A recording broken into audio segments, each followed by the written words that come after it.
Most of the time, it's too expensive, has absolutely nothing to do with the money. After 3,500 sales calls, I can tell you it's almost always to do with the value, not a cash problem. In this video, I'll show you 2 real reasons someone says they don't have the budget and how you can handle the both. Let's get into it. We've probably all been there, thought we delivered an absolutely amazing sales call and discovery call, and the whole process was completely amazing, only to get hit with, I don't have the budget.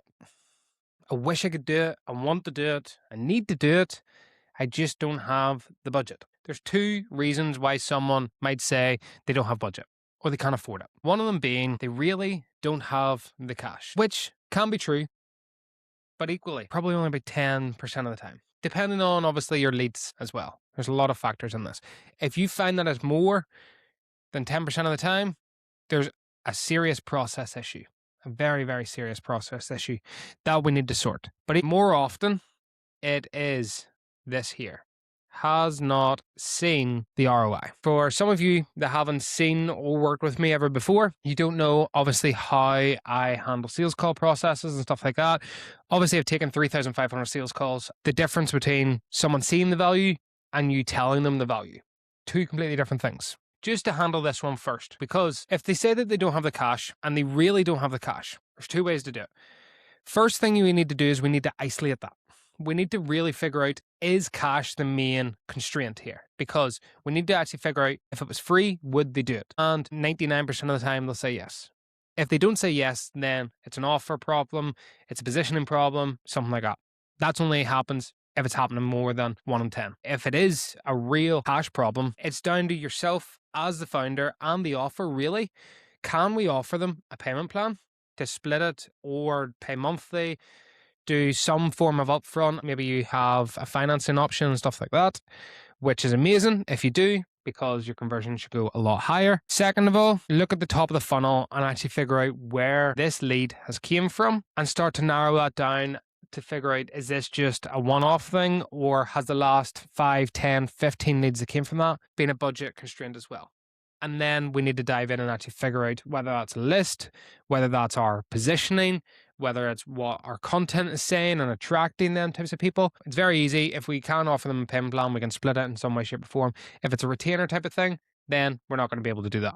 One thing I would tell you to be very careful of is offering discounts for a prolonged period of time, and also revenue share models and stuff like that. Now, myself, I took 3,500 sales calls on a revenue share model, and it worked out okay for me because I was controlling obviously the revenue. But equally, there's a lot of factors and a lot of services that you provide, which doesn't directly correlate to the revenue. So therefore, you're not the one taking the sales calls. You're not the one, actually taking the money off these people to correlate their revenue. So there's a lot of factors, and I'm seeing a lot of deals mess up just because of that. Now, in terms of this one here, for them not seeing the return on investment, that means we have the want and we have the need, hopefully, dialed in. Because if they see that they need to do it, that means that they have seen the ROI. If they haven't seen the ROI, they haven't really seen the need. But equally, when I see someone saying, they can't afford it and stuff like that, it really comes down to 1 or 2 things. A sales call process, whether that what's being said on the call or the actual offer itself, which is essentially how we're actually portraying the value that we can provide to these people. Then number 2 being the revenue calculator. It's the way I've liked to sell for a long, long time now. I'll give you an example of a revenue calculator here. This is one here where it's like current state, current MRR, number of clients, average client value, discovery calls that they're taking, close rate. This auto generates, by the way, because then what we can do is then we can go average retention rate, monthly churn rate, and qualified calls. So for example, to fill this in, if I get rid of these lines, you would do their MRR right now, how many clients are they working with, how many calls are they taking per month, and how many calls would we class as qualified calls. On average, it's probably anywhere between 50 to 75%. Then from there, how many have we closed out of every single call that we've taken? This auto generates at 5%. Then how long does each client stay for on average? Whether it's 3 months, 6 months, 12 months, 24 months, 36 months, all this type of fun stuff.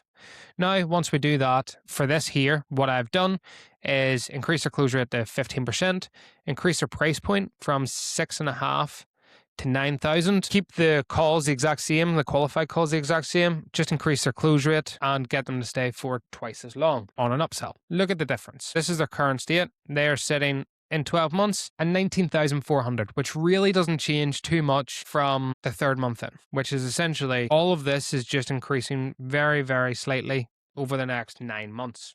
Now, if you were to take a different approach and get the retention rate to stay longer with a higher price point, you can see that this is a lovely curve. Now, we all know business isn't like this curve. Business is very much like this, and then sometimes it might go down and then up, and then it'll go up, and then it might go like that. It's very much fluctuating, but we want it always to go in that direction. Now, with our service, you can see here that the numbers are consistently going up over time. So how do we get them to see, okay, from 19,400 to nearly 150,000 in 12 months? That is a massive difference of 130,000. So the question is, do they want an extra 130,000 a month, which is 1.5 million a year by this time next year? Or do they want to just carry on the path that they're going at and be at 20,000? So they can either get 1.5 million a year additional, or they can be at 250,000 a year. Which one are you taking? You're probably going to take the latter. If we don't have something like this, I would highly recommend getting something built out like this. This is stuff that I build out for my clients as well. It's really easy implemented. And if you actually take a call off something like this, you can nail that very, very simply. Hopefully that will make sense and is valuable to you. If you want me to do a deep dive for your specific business, reach out to me on LinkedIn with the word budget and we can have a conversation there, hop on a call, and we can actually see about your specific calls. Chat to you real soon. See you in the next one.